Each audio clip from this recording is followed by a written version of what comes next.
तो आप लोग जितने भी चैप्टर, कौन कौन से चैप्टर के रह गए थे डिस्कशंस, वो आप पूरा कर लेना, है ना, डाउट्स वगैरह डिस्कस कर लेंगे। ठीक है, तो बात करते हैं यूनिट एंड डायमेंशंस किसमें, कि आपने को जो पढ़ना है यूनिट डायमेंशंस के बाद क्या पढ़ना है, एरर्स, और एरर के बाद क्या पढ़ना है, screw gauge and vernier calliper, यही था ना बस। ठीक है, तो अपन बात करते हैं सबसे पहले फिजिकल क्वांटिटीज की, है ना, फिजिकल क्वांटिटीज। तो ये एक्चुअली जो बच्चे 11th में होते हैं, नए नए होते हैं, उनको ये डेफिनेशन बताया जाता है। तुम तो पूरी फिजिक्स पढ़ चुके हो अभी, है ना। तो क्या होगा फिजिकल क्वांटिटी, बताओ कोई, एनीवन, क्या मतलब है फिजिकल क्वांटिटी का, पूरा फिजिक्स पढ़ चुके हो, बताइए।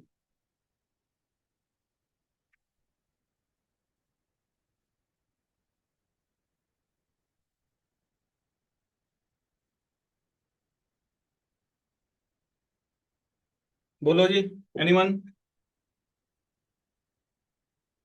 क्या होता है फिजिक्स में, अपन फिजिकल क्वांटिटी पढ़ते हैं, क्या मतलब है फिजिकल क्वांटिटी का। तो इसको मेजर कर सकते हैं। हाँ, तो अपन बोल सकते हैं कि any quantity that can be measured are called physical quantity. लिख लो आप इसको जल्दी से, those quantities which can be measured are called physical quantities. Those quantities which can be measured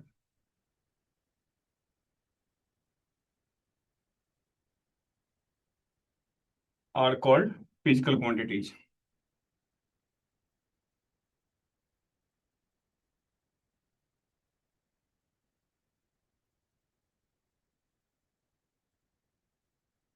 हाँ, एग्जाम्पल में क्या हो जाएगा, mass, length, time, length, time, force, etcetera. Physics में अपन पढ़ते क्या है, फिजिकल क्वांटिटी के बारे में और उनके इंटर रिलेशनशिप के बारे में। In physics we study about physical quantities and their inter relationship. In physics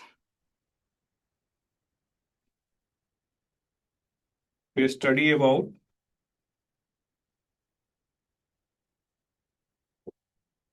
physical quantities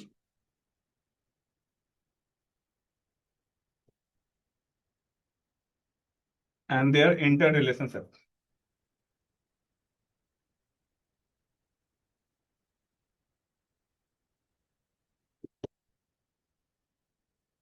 ठीक है, फिजिकल क्वांटिटी क्या है जिसको अपन मेजर कर सकते हैं, जैसे आप इमोशंस, इमोशंस को मेजर नहीं कर सकते तो अपन फिजिक्स में पढ़ेंगे नहीं।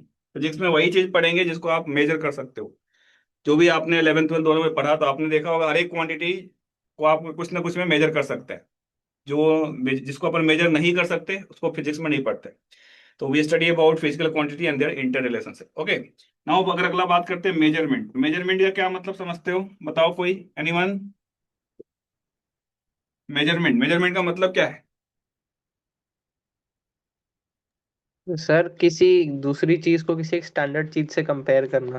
बिल्कुल सही, किसी भी चीज को आप मेजर कर रहे हो, आप उसके स्टैंडर्ड से कंपेयर करोगे, उसे क्या बोलेंगे, मेजरमेंट। तो लिख लो आप इसको, comparison of a quantity, comparison, comparison of a quantity, quantity with the standard of the same physical quantity, with the standard of same physical quantities।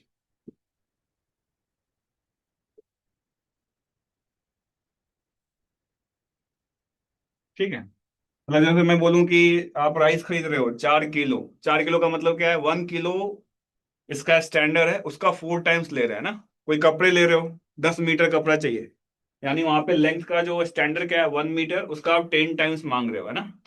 आप ऑयल खरीद रहे हो 10 लीटर, तो 1 लीटर क्या है उसका स्टैंडर्ड है, उसका हम क्या चाह रहे हैं, 10 गुना चाह रहे हैं। तो ये और हर एक चीज है, केजी, मीटर, लेंथ, सबको अपन स्पेशली डिफाइन करते हैं, आगे मैं बताऊंगा।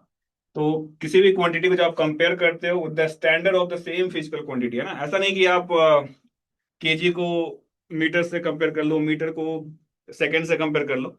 वो स्टैंडर्ड होगा, जैसे अभी बोलो टाइम कितना हो रहा है तो 10 सेकंड, 4:10, यानी इसका मतलब क्या हुआ, आप सेकंड उसका स्टैंडर्ड है, उसका 10 टाइम्स बोल रहे हो। क्लियर है मेरी बात।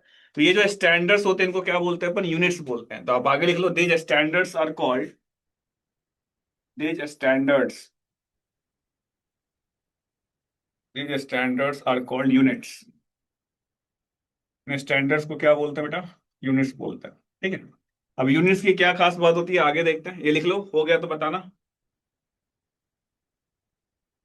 दीज स्टैंडर्ड्स जिससे आप कंपेयर कर सके क्या बोलेंगे? यूनिट्स बोलेंगे, है ना? नोट डाउन कर लो, हो जाएगा तो बताना।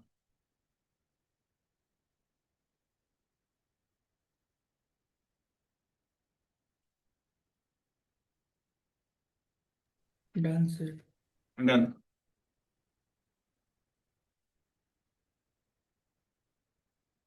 अब यूनिट्स की क्या क्या खास बात होगी? यूनिट्स की भी कुछ प्रॉपर्टीज होती है।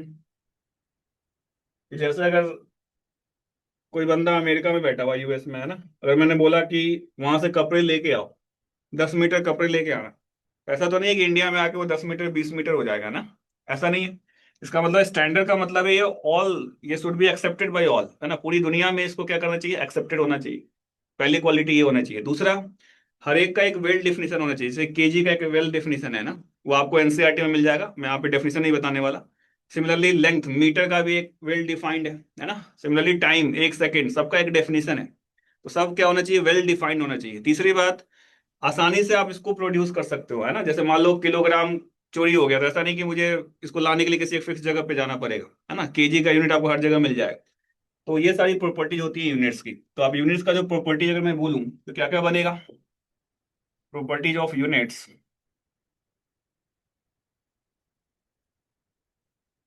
पहला क्या होना चाहिए?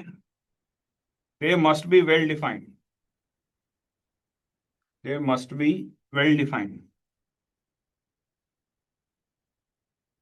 First thing. सेकेंड क्या होना चाहिए? दे शुड बी इनवेरिएबल। इनवेरिएबल।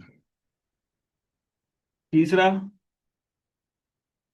उनको पूरी दुनिया के लोग एक्सेप्ट करें, इसको आप बोलते हैं स्टैंडर्ड यूनिट, है ना। तो they should be accepted to all. They should be accepted to all. और वो आसानी से प्रोड्यूस हो जाए ना। They should be easily reproducible. They should be easily reproducible. ये सारी चीजें होनी चाहिए। These are the properties of units. देख लो इसको, ये चार चीजें होनी चाहिए। एक तो उनको वेल डिफाइन होना चाहिए, इनवेरिएबल होना चाहिए, हर जगह वेरी ना करे, पूरे all over the world same रहे, ये सबके द्वारा एक्सेप्टेड होना चाहिए, और लास्ट वन, इसको आप आसानी से प्रोड्यूस कर सको, रिप्रोड्यूसेबल होना चाहिए हर जगह। यस और नो? नोट इट डाउन, फिर आगे देखते हैं।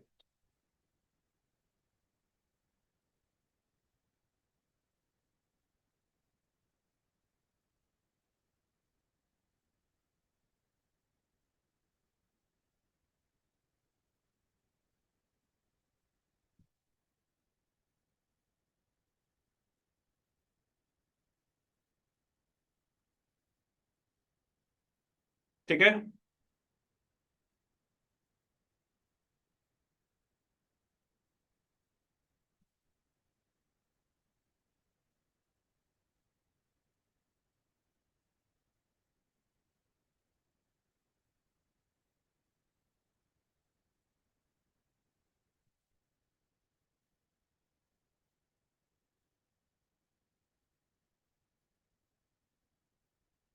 हो जाएगा तो बोलना। हो गया सर। ठीक है। ये सारी प्रॉपर्टीज होनी चाहिए यूनिट्स की। ओके।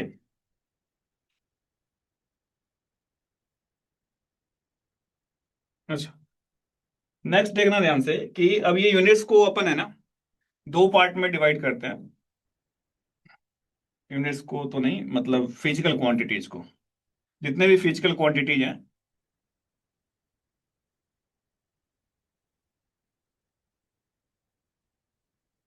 इसको दो पार्ट में डिवाइड करते हैं। एक होता है फंडामेंटल फिजिकल क्वांटिटीज,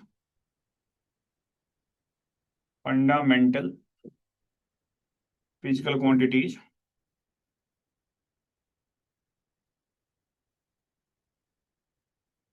और एक आपका होता है डेराइव्ड फिजिकल क्वांटिटी।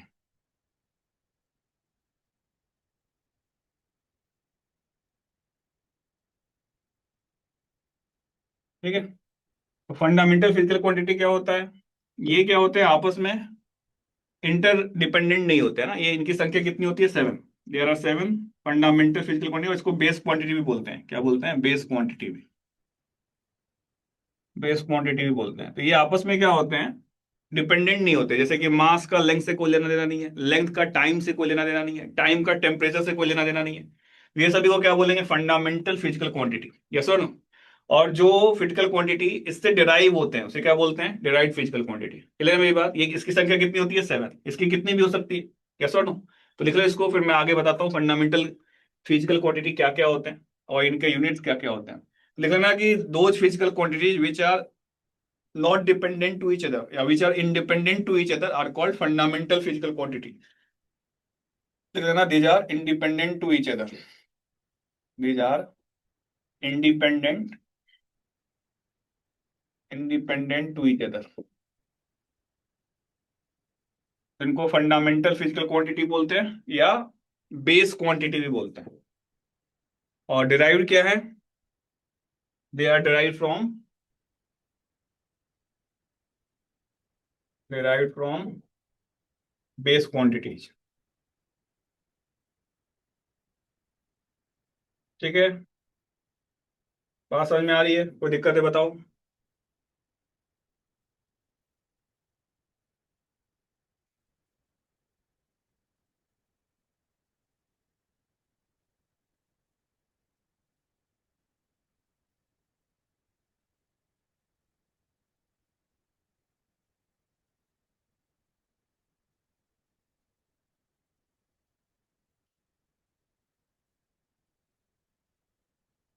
क्लियर है? Yes sir. Yes sir. ठीक है, तो अब बात करते हैं अपन फंडामेंटल फिजिकल क्वांटिटी। जो सात कौन कौन से होते हैं? Fundamental physical quantities.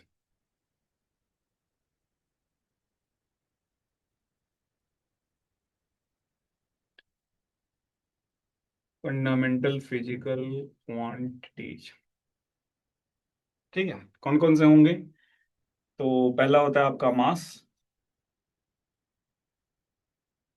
फिर आपका होता है लेंथ। ये सभी आपस में क्या होंगे? इंडिपेंडेंट। फिर क्या होगा? टाइम। फिर क्या होगा? टेम्परेचर।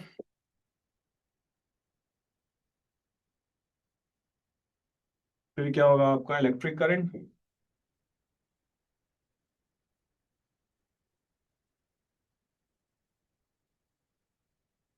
फिर क्या होगा आपका?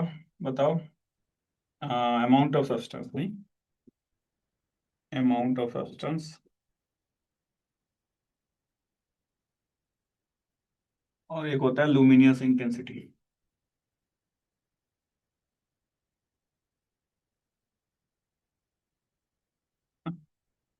तो these are the physical quantities. सात हो गए ना? ठीक है। अब इनके यूनिट्स क्या क्या होते हैं देखते हैं।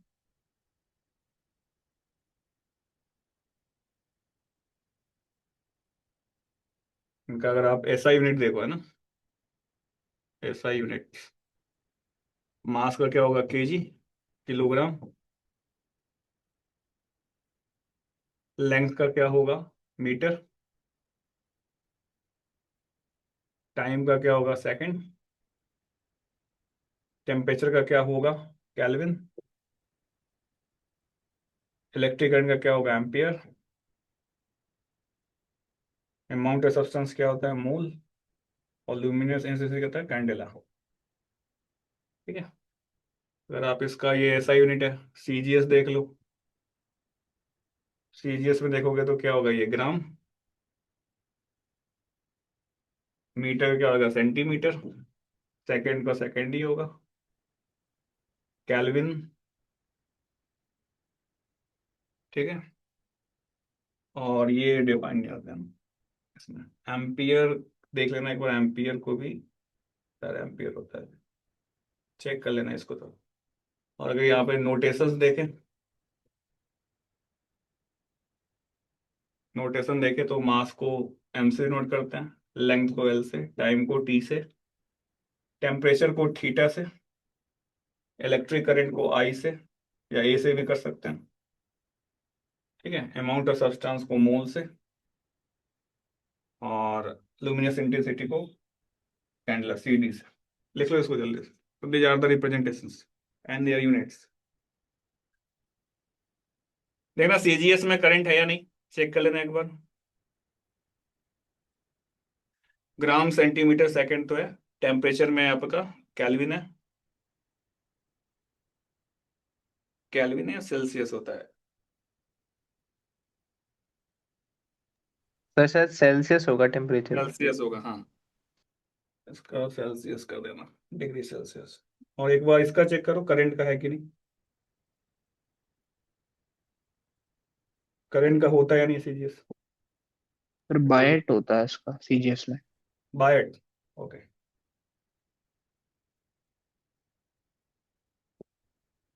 देख लेना सब एक बार, एनसीईआरटी में चेक कर लेना। बाकी जो जितने हैं इनका तो ये होता है एसआई यूनिट में, हमें पता है। तो ये रिप्रेजेंटेशन हो गया एम एल टी थीटा आई और ए, मोल और कैंडला का सी डी।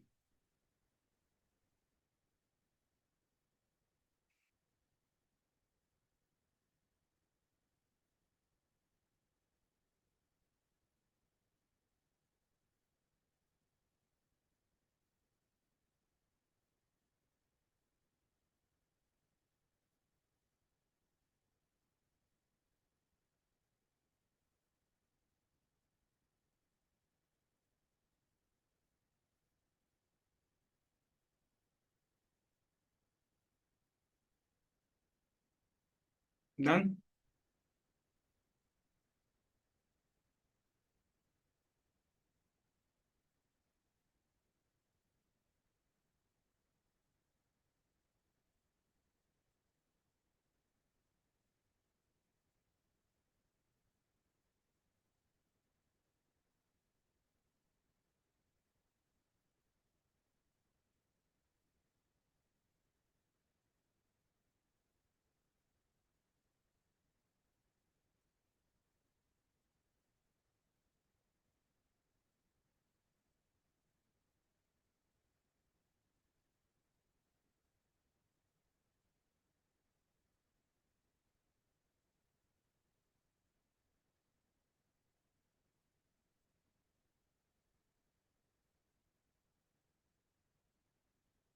हो जाएगा, बोलिएगा।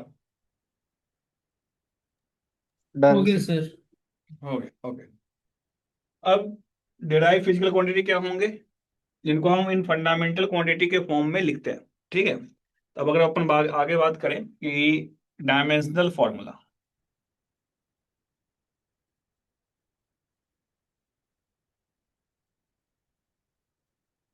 है ना। जब आप किसी फिजिकल क्वांटिटी को फंडामेंटल फिजिकल क्वांटिटी के फॉर्म में लिखते हो, एक्सप्रेस करते हो, तो जो चीज हमें मिलता है उसे हमें क्या बोलेंगे, डायमेंशनल फॉर्मूला। जो फॉर्मूला हमें मिलेगा उसे क्या बोलेंगे, डायमेंशनल फॉर्मूला। तो आप इसको लिख सकते हो कि when a physical quantity, when a physical quantity is expressed in terms of fundamental physical quantity, in terms of fundamental mental physical quantity, the expression obtained, the expression obtained, the expression obtained is called dimensional formula,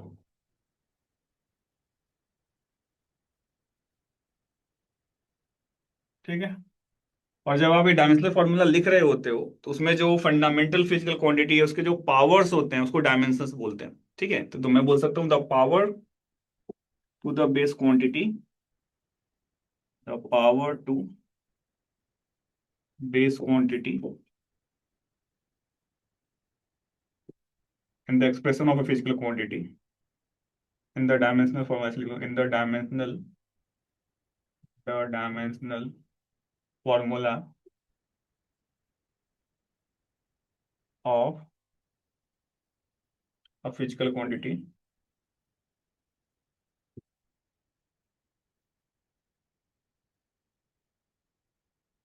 is called dimension, is called dimension.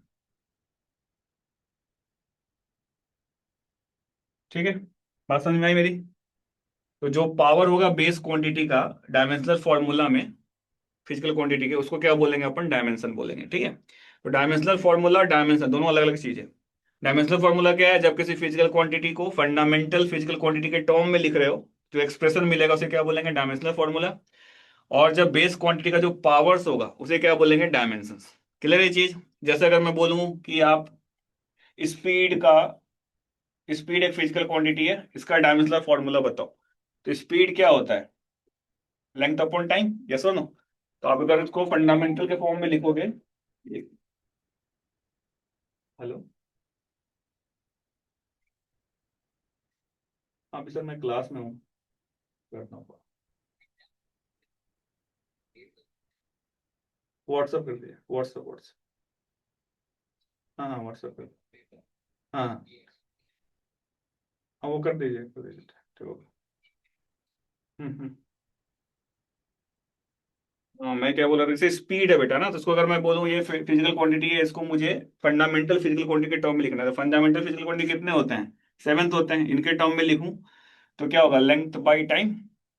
इसको मैं अगर express करूंगा तो क्या होगा? m0 L1 और t⁻⁻1, कैसे हो ना? और मैं बोलूंगा डायमेंशनल फॉर्मूला क्या है, तो ये आपको डायमेंशनल फॉर्मूला हो गया। और ये जो फंडामेंटल फिजिकल क्वांटिटी है, इनके जो पावर्स हैं, इसको क्या बोलेंगे? डायमेंशंस। तो मैं इसको अगर बोलूंगा डायमेंशंस क्या है, तो आप इसको बोलोगे dimensions are 0 in mass, 1 in length और -1 इन टाइम। समझ में आएगा मेरी बात? तो इसको अपन बोलेंगे डायमेंशंस, और इस पूरे एक्सप्रेशन को क्या बोलते हैं? Dimensional formula. करेक्ट? बात समझ में आई है? यस हाँ सर। है ना? हाँ, तो जब भी आप किसी फिजिकल क्वांटिटी को फंडामेंटल फिजिकल क्वांटिटी के टर्म में लिखते हो, वो जो एक्सप्रेशन मिलता है उसे डायमेंशनल फार्मूला बोलते हैं। जैसे ये यहाँ पे हमने लिखा, ये डायमेंशनल फार्मूला है।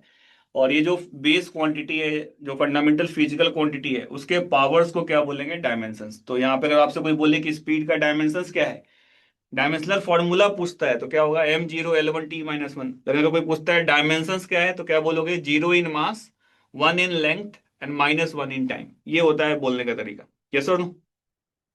लिख लिया? आगे बढ़ते हैं फिर। लिख लो इसको जल्दी से।